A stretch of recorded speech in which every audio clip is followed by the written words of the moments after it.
Good afternoon. I'm Jeremy Stern with Google Fiber, and welcome to today's Authors Talks at LAX. And thanks for joining us here in LA.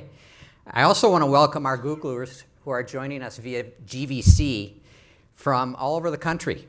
New York City, Irvine, Playa Vista, Chicago, Austin, Kansas City, Sunnyvale, and even MTV, Mountain View.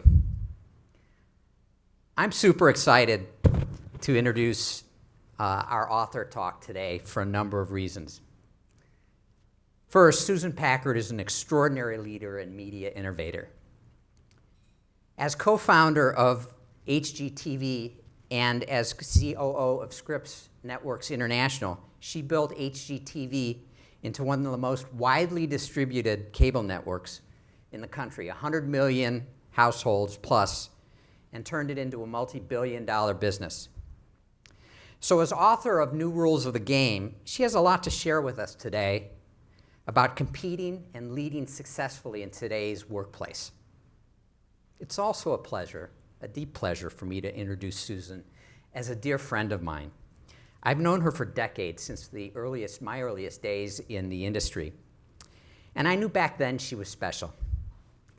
The way she created lasting partnerships and win-win scenarios for her distribution partners was extraordinary. And though she lives in Tennessee, a long ways from here, I don't see her frequently. But it's truly a blessing that our friendship always picks up where it left off. So let me turn it over to Susan, and after the talk, we'll take questions from the audience. And for those of you in remote offices, if you'd like to ask Susan a question, feel free to ping me, and I'll try to weave it in. So Susan, welcome. Thanks, Jeremy. Thank you. Hello, everyone, and everyone remotely. I asked Jeremy when I walked in, he showed me around a little bit, and I said, how's it feel to be everybody's father here? And he said, so I'm thinking to myself, maybe if I've just become your favorite aunt, this will all work really well. But it's true, we've known each other quite a while. I thought I'd start with a little bit about my background beyond what Jeremy had said, because it gets into why I wrote the book. So I've been in the world of media my whole career. I left the corporate world of media 4 years ago.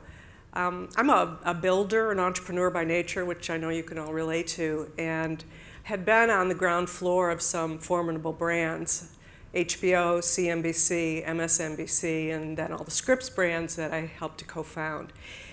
And I found myself at Scripps for 16 years, which was amazing to me.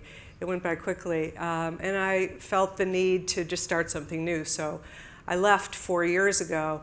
And at the same time, a friend of mine who's written some business books said, you know, Susan, you might want to write about your career story because it's kind of an interesting one. And that had me standing back and thinking, well, what were all the factors that helped to influence my getting into top posts in companies? And that's what the book's all about. It works. New Rules of the Game. This is not just my story, but I interviewed a dozen CEOs, mostly women, but some men as well. And all of our stories are woven into this book.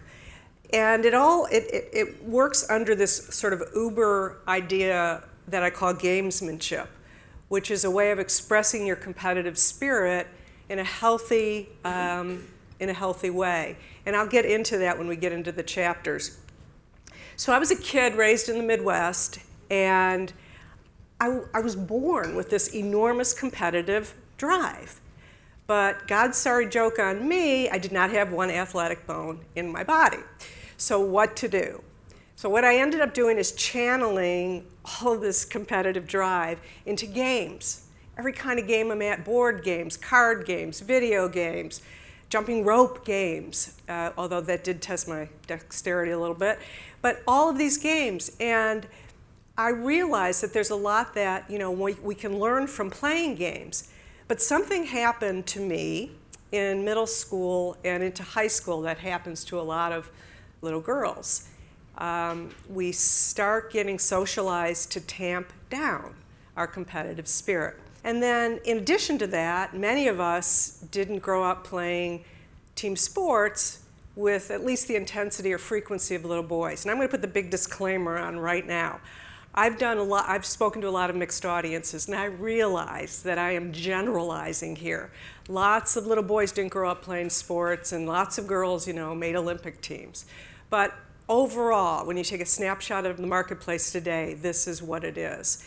So we didn't learn how to play team sports growing up. So what ends up happening is that you come into the workplace as adults, men and women, and your points of view on competing and winning and losing are very different. And so what the book does is it bridges that gap so that it can help the reader to advance. And it's really interesting, all this, how being ladylike at work, it plays itself out in a lot of subtle ways. And it plays itself out around gender roles specifically. So I thought it was kind of intriguing that a couple of weeks ago, Michelle Obama, she gave a commencement speech, and she said, in talking about her work as First Lady, she was reflecting on it, and she said, was I too loud and emasculating? Was I too soft? And so you have the highest office in the land, the most senior woman in the world, arguably, and she's thinking about it, and I'm sure she's thinking about as she's raising her daughters, what this all looks like. And so it's a little bit of a muddled mess, if you will. I remember when we were starting out HGTV, and I was having drinks one night with a girlfriend, and she was in business, and we were talking about this whole, this new business that I was on the ground floor of, and I was going to help to create, and my career, and all these things. And she stopped, and she said, Susan, you're really ambitious. And I had one of those moments of, well, that's rude. But then I thought to myself, now wait a minute. I mean, even I'm buying into some of this double standard stuff. So it does befall us. And advancing as we move up, it becomes trickier for women because of all kinds of things, and we'll get into that. So I am not suggesting that women act like men at work. That would be really counterproductive. But what I am suggesting is that you think like and act like an athlete would. And I had to learn this because I wasn't one of those. But by that I mean composed, confident, having mental fortitude, thinking like and acting like a winner. And you may have heard the phrase, you fake it till you make it. I did a lot of faking it along the way, not feeling like a winner, but acting like a winner. Because I realized that, especially for women, we're looked at and scrutinized a little bit more than the guys are in terms of whether we can carry ourselves as leaders. And trust me, I'm half Greek and half Italian. None of this came easily, but I learned it, so I know that the reader can read, and hopefully you all will, you'll be reading the book, and if it is an issue for you, you'll be able to learn it too. So the 10 strategies under gamesmanship, the first 7 are skills and behaviors, and the last 3 deal with emotional maturity, and that takes us from worker to leader. So I'll go through each of these. Conditioning, just like an athlete needs to condition their body for game day, so too do we need to have conditioning skills if we want a senior leadership position. And again, another disclaimer, not everyone wants a senior leadership position. I get it. But if you do, here are the 3 skills that I write about in the book. Line experience, financial knowledge, and having a global view. So what's line experience? And I have to tell you, I've done a lot of universities with this talk, and this is the one that really resonates for young adults because it's not something you necessarily think about. Line experience, these are the jobs that directly impact the profitability of your company. Usually there's a revenue component attached, but not always. So sales is the easiest one. It's clear, it's a line job. Marketing can be a line job, it's a little grayer. Product jobs, where you're creating products and creating services to push the profitability of your company, all of those are line jobs. And in my book, I've got a lot of different examples of it. So if you want a senior position, having this operating and line experience is very important. So that's what that's about. Second, financial knowledge. I did not have one finance class in undergraduate or graduate school. I learned it all on the job. But what happened to me is in middle management when I was at CNBC, somebody handed me an income statement, right? And I went, uh-oh, I need to learn this. So I asked to be sent somewhere. So they sent me to UVA Darden, and I was there for a week or two taking some finance. And I learned enough to get by. And then once I was in my job, I became more conversant because I was speaking to shareholders. And I needed to be more conversant. So this is all stuff you can learn, especially if you're a publicly traded company. It's all there. And you don't need to understand, the SEC rules of reporting. Your accounting people do that. But what you do need to understand is what's an income statement, what's a balance sheet, because these are the language of business. And the third one, a global view. I started the international department at HGTV and traveled the world and learned how important having a global view is. This helped me to appreciate diversity beyond gender diversity. Diversity that's cultural diversity around the senior table and how important that is. So this is another one that for all of you who are thinking about senior leadership roles, clearly the world is where we're going to be pushing our top line growth. Okay, so those are conditioning skills. And see, I'm going back. I knew that I wouldn't be caught up. Okay, let me push forward here. Composure. Composure, and I talked a little bit about this earlier. So composure is both how we carry ourselves and how we communicate. And in terms of how you carry yourself, as a woman, there is more scrutiny about whether you can make, it's all about, we're so emotional, and because we're so emotional, we can't make well-reasoned decisions. And so how you carry yourself is very important. And, I had to learn this one, as I said earlier, deep breaths. In the book, I talk about all kinds of ways. Sleep, getting enough sleep. These kinds of things really impact whether or not you're going to be composed on the job. So that's carriage, and words, it's kind of interesting, but McKinsey did a study, and they said that on average, women speak 20,000 words a day, and men speak 7,000 words a day. And so you wonder why we have this communication gap sometimes.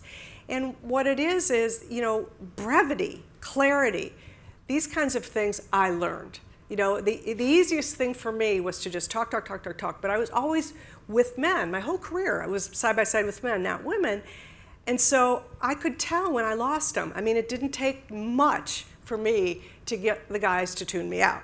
So what I had to learn is how to be crystal clear and just very, less is more. Brevity is more.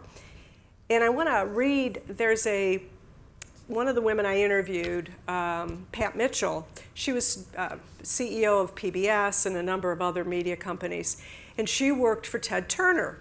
And I don't know if you've all heard of Ted Turner, but he was Turner Broadcasting, he's kind of iconic. So she's describing her first meeting with Ted, her first on the job experience. And she said, the first meeting I had with Ted, he cut me off after about 3 sentences. And I thought, wait a minute, I'm not through. I did all this work. I've got all this presentation done. I'm ready to tell you more. And he said, I'm not ready to hear it. Meeting over. I was so upset. I went back to my office and was writing my resignation letter because I was thinking, I'm 40-something years old. I've been in this business 20 years, and I'm not going to have somebody just say no.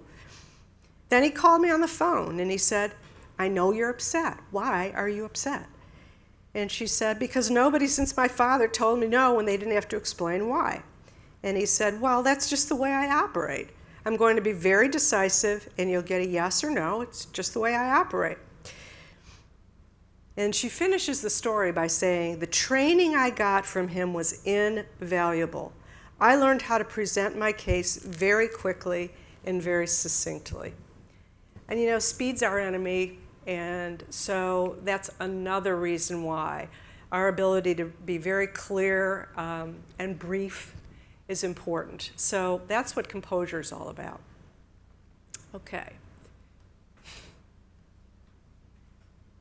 Rule 3, offense. So playing offense, if you're an athlete, is scoring points for your team, right?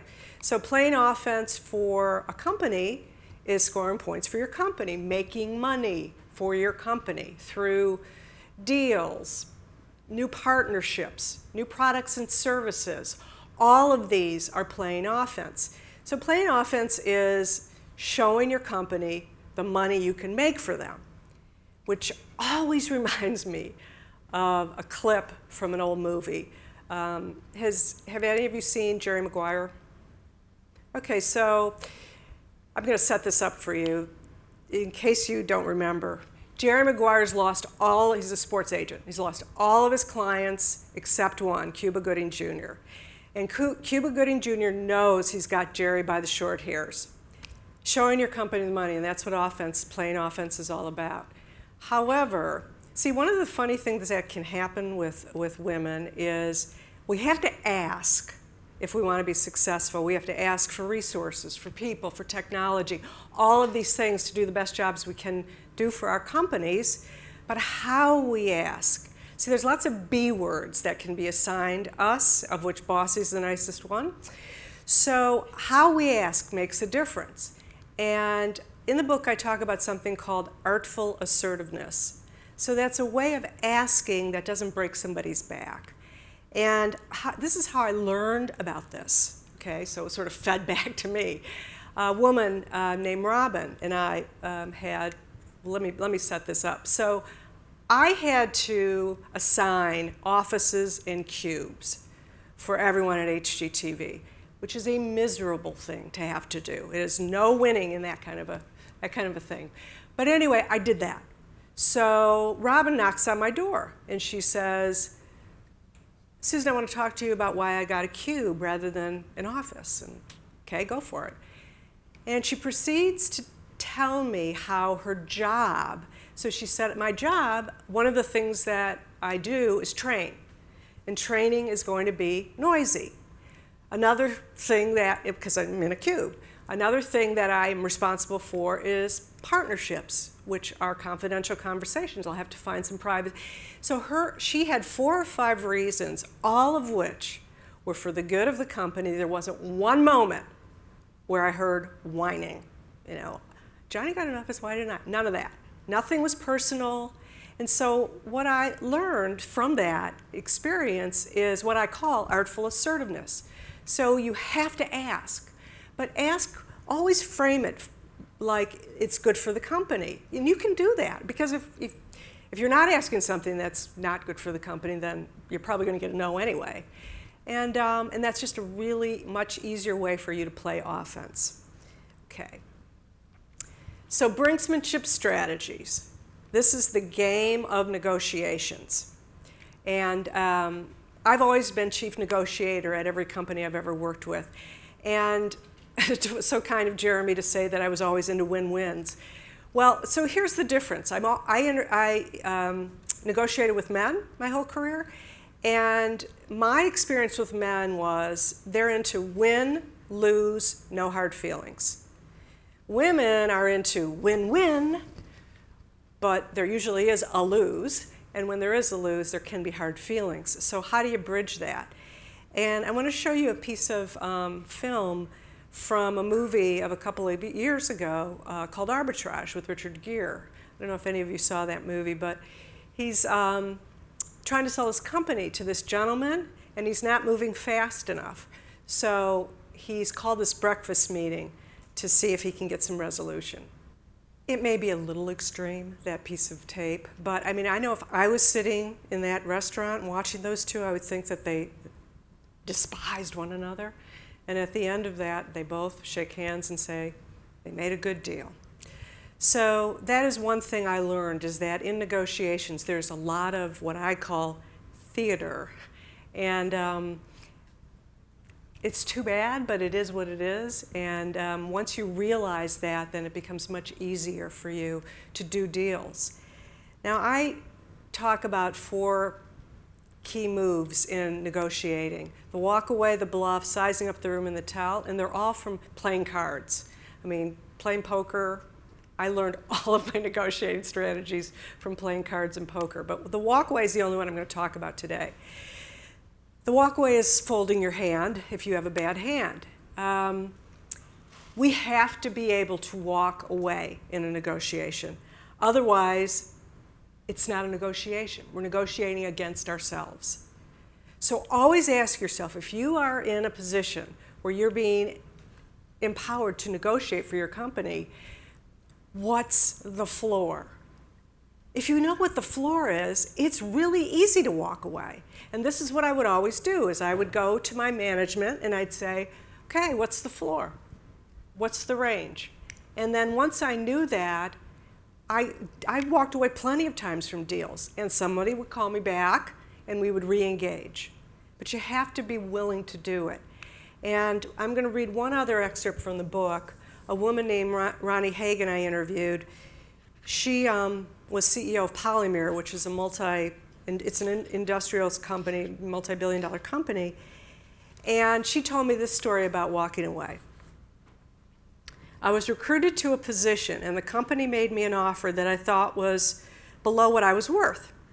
I told them they had a wonderful company, but I would not be interested in the salary range they offered. I then offered to give them some less experienced candidates who might be interested in the pay level. In less than 2 hours, they came back with a much richer offer. The biggest negotiating leverage you ever have is to be able to walk away. And ladies, we're still 72 cents on the dollar, so when you're negotiating for salary and compensation, you have to be willing to walk away. And I realize that we need jobs, right? We have to pay our bills. But this is just an important principle that I want to leave with you. The rest of these things you can read about in the book. Okay, fan clubs. This is the essence of what, if you don't remember anything else, the importance of fan clubs. And by that I mean building a network beyond just the 4 walls of your department. The importance of building your network. And this is one that I think men do a much better job than women do. And I learned to do it by watching men. Your supervisor is really, at the end of the day, is really not all that important to your career, which may sound crazy. But they're only one person in your company, right? And it may be that they review you and all of that stuff, but what's important is getting to know others in your company who can help you to advance. Building a network. Success and likability are positively correlated for men and negatively correlated for women. Stanford research, it just keeps being validated. And you know, I could stand up here and tell you all the reasons why that is. I don't think it's important why it is. What's important is what do you do about it? And what you do about it is you build a network. And you do that by taking somebody to lunch, you know, or coffee, asking for somebody's help that's not in your 4 walls of your department that can help you with a project. Signing up for cross-functional teams and task forces. All of these things get you outside the confines of your job and help you to build relationships. And those are all important elements of advancement. Oh, I got to talk about that for a second. So this is, You know, the media, of which I've been a part all my career, are some of the worst offenders when it comes to women and issues around women leaders. So this was the headline when Marissa Mayer first got into her job at Yahoo and had her first earnings report. Yahoo CEO's pregnancy overshadows flat revenue. When I saw that, I was just flabbergasted. And that's the media. And I wrote a letter to the editor, which of course didn't get posted, but it made me crazy. Okay, so build your network. 6, practice, practice, practice. Some of you may have read the Malcolm Gladwell book, and he talks about 10,000 hours to be made an expert. That's a lot of hours, right? I mean, your career is a marathon, not a sprint. And when I work with young adults, and I have a 24-year-old, so I know a little bit of what goes on, there's an impatience. And I get that because I'm sure that when I was in my 20s and early 30s, I was impatient too. And I wanted to keep moving, and I wanted to have a lot of career growth. But the fact is, you know, we want to be X before we're prepared. We want to know why before we've learned it. And it just takes time. And so I would ask all of you to just, I mean, you're at a wonderful organization. Have fun, enjoy every day, instead of always thinking about, well, why aren't I this, or why aren't I that? Because your career just takes time. I was 39, I was COO at 39, which in traditional business is pretty young. And I was too young. I had a lot of growing up to do. But so these things take time. Cross-training, yeah. So one thing that I advocate in the book is called cross-training. And by that I mean lateral moves. There is no longer a ladder up to the top. It's more like a jungle gym. And lateral moves are broadening. I did a bunch of them. When I was in my 20s for HBO, I was in 4 different offices with the same job, just meeting different clients. And I did a bunch of them. And people within S&I, the company that I helped to co-found, they do it all the time. And many are sitting around the executive table now. Lateral moves, think about that. It's broadening. I have not met one CEO who is not a broad composite of skills. So something to think about. Okay, suit up. This is a light chapter. It's about wardrobe, and I wrote it and thought my editor would just toss it, but she not only kept it in, what I have found is every interview I've been on with this book, even CNN asked about this chapter on wardrobe. So I guess it's still on people's minds. And there are a couple of things that I recommend in this chapter for women in wardrobe. One is not to dress provocatively. Now, I mean, freedom of expression and all of that, but I've had plenty of conversations with women about what they're wearing, and a lot of times you just don't even realize it. Not dress provocatively. There's no such thing as provocative dress for men, ladies. If you walk into a meeting and a man has 3 buttons unbuttoned on his shirt, he's probably one of my relatives. No one cares. But if it happens to you, it could really spell disaster. And the other is, and I'm not going to get into this story. This isn't a very embarrassing story. It's in the book about the need for full-length mirrors. So invest in full-length mirrors and actually use them because they can come in handy. Okay, so those are the 7, a very abbreviated form, of the 7 rules. And the last 3 are about, it's part 2 of the book, is about emotional maturity. And I could spend another couple hours up here on that. In fact, tomorrow I'm giving a TED Talk at UCLA on emotional maturity. There's a lot to say. I use 3 metaphors in sports language.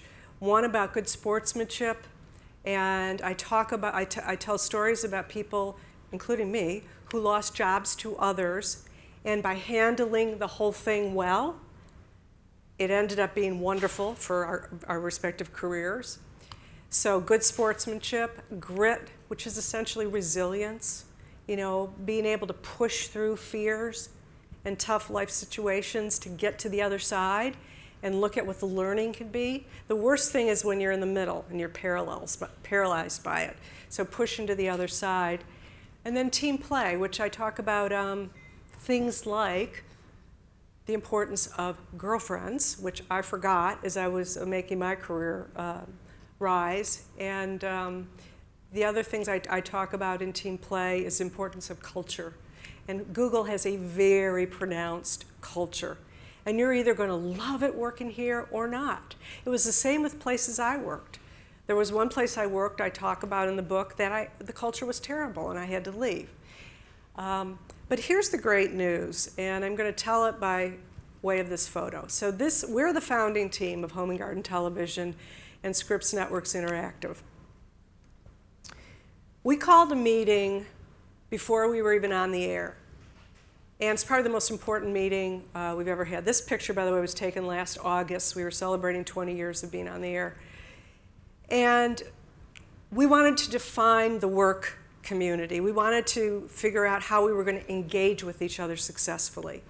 And words like, we ended up with core values like work-life balance, diversity, shared responsibility, compassion, support. Many of these that may sound as if they skew gender female are the core values of the company. And trust me, there was a lot of debate about those. But what I learned is that because I had a seat of authority at the table, I could help to influence the creation of a culture that today is very inclusive, radically inclusive.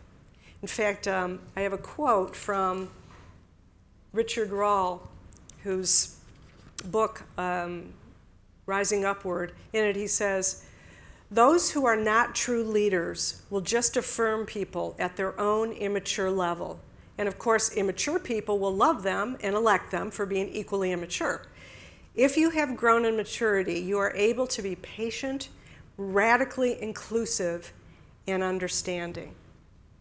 And that's what I think. Today, that the senior table at the company I helped to create doesn't look like that. It's about half male, half female with 2 people of color. We're still working on that part. But so I know it can be done. You can create these kinds of cultures. But you have to have a seat at the table. So the book is about providing some strategies, insights, hopefully a little inspiration to help you realize whatever your career dreams are. So that's it. And now I guess we'll go to Q&A, if there is any Q&A. Hi, thank you for being here. That was really great. You had mentioned that when you were 39, you became COO, and you said that was too early. Were there, now that you look back, were you like, God, I wish that just came 2 years later and I would have been so ready for that? Or are you happy that it happened that way because you just forced you to grow? Yeah, it's a great question, and it's timely. So these were the guys that were surrounding me when I was COO, and many were a little bit older and a lot wiser. So because I had this incredible team around me, I was okay in saying yes to the job. I knew that I'd have the support I needed to make it work. But that's something you have to take into account, is who are your teammates? Who can complement you? And no one is everything. So you have to have people help and complement you.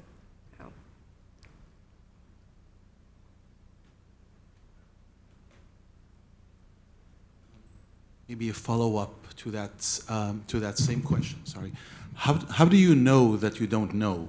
How do you know that you're not ready? Well, for me, it was just a question of when I would go into a new experience with business, or a meeting, or a strategy question. Not so much strategy questions, but more life experience issues and people issues. So, for example, one of the things we did early on is we flew a lot of people and their families to relocate to Knoxville, Tennessee, which is where we're based, small town. And some of these didn't work out. So here we've relocated an entire family. And it was really, those were some of the hardest things that I ever had to deal with. And so I learned from that experience, really the only way you can know what you don't know is to just try it. And yeah, it's upon reflection, what did I do right and how could I have done that differently? But you have to act. I mean, the most important thing, and all of you are entrepreneurs, you're at Google, is always take action. Don't get stuck in the muck. You're welcome. Hi, thank you. Hi. That's great. I guess my question is, a lot of the rhetoric, as I understood it, was you kind of have to play the game in order to get ahead. How can we change the game? What are some steps we can take to make it so that I can have 3 shirts or 3 buttons on my shirt and button without people judging me or judging my ability? Right. And I know you were being facetious there, Yeah. but I'm not sure that'll ever change when you're working with men. But this is why I ended with this story. So ways for you to get advanced in companies, like the book, like cross-training, like more skill development. Once you get a seat at the table, you can change the culture. But you have to get a seat at the table. So that's what the book's all about. But that's why you guys, it'll be faster for you. You won't have to be 39 years old. But you'll probably, you might have to be 35 years old or older than you are right now to get that seat at the table. And you're going to change it that way. When a lot of students, when I go to different, to universities to speak, Stanford, one of the students said that, he hopes that his CEO will be, 23 years old. And I said, it's going to be a pretty unusual CEO that can be 23 and do what needs to be done. It just takes time to grow. So, and changing it from underneath, you have cultures that are so hard to move, but you can create new cultures. You're welcome. Hello. Hi, thank you for coming. There's so many ways to approach this issue.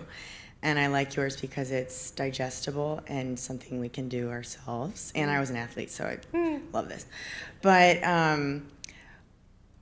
this has been a hot topic for a while, and recently I've seen things coming out towards that are more like systemic solutions. Get the men involved, change the whole culture, change the work policies, etc. And that seems a little different than your suggestion. So what do you think about those systemic ideas? Oh, well, it is all of the above. Diversity Core, I read about what you all are doing with that, and that sounds like a wonderful program. Programs inside the organization are very important. What I was saying is, just from a pragmatic standpoint, to be able to help that change, I believe you need to be seated in a position of influence in the company. And you can do these you participate in these systemic things. But eventually, when you get to even, manager level, where you have some people that you're managing, all of those ways of you to make a difference in the company. So it's all of the above. It takes all of the above. One of the things I did at S&I is I created flex policies there. They didn't exist. But I was in a seat of authority to do that. But it doesn't mean today you all can't tell your management, this isn't working. These flex policies, or whatever it is, job shares, telecommuting. Some of these things can be difficult. You can talk to your management about it, but I guess what I'm saying is, the easiest way, believe it or not, is to advance yourself in your company and to get it in a position of influence. Thanks. You're welcome.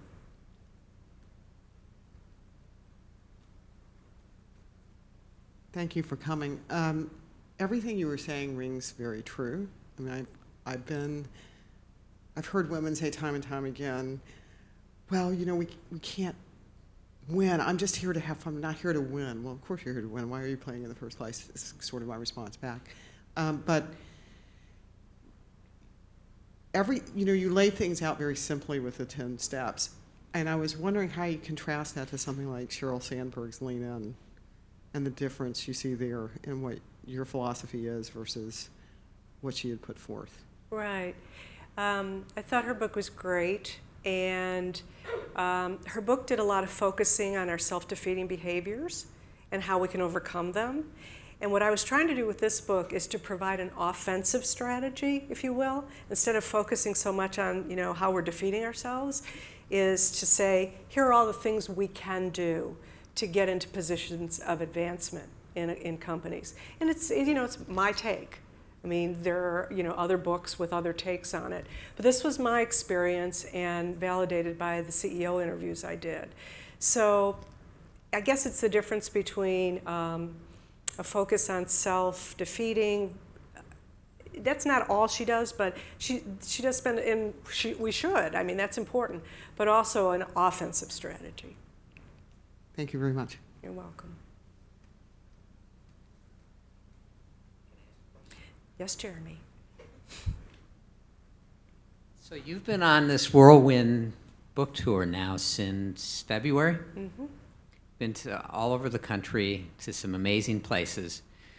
What's resonated? What have you found has resonated with your audiences about the book and about your message? While I've spoken to mixed groups, the majority of the groups I've spoken to are all women. And when all women are together, there's a real sort of let down your hair kind of thing. And the kinds of questions in the book, on the chapter on grit, for example, I talk about some very difficult situations I had in my 20s. One was being assaulted in a hotel. These kinds of things, that getting together and to talk about those things from a practical standpoint. I mean, who teaches you how to travel on the job?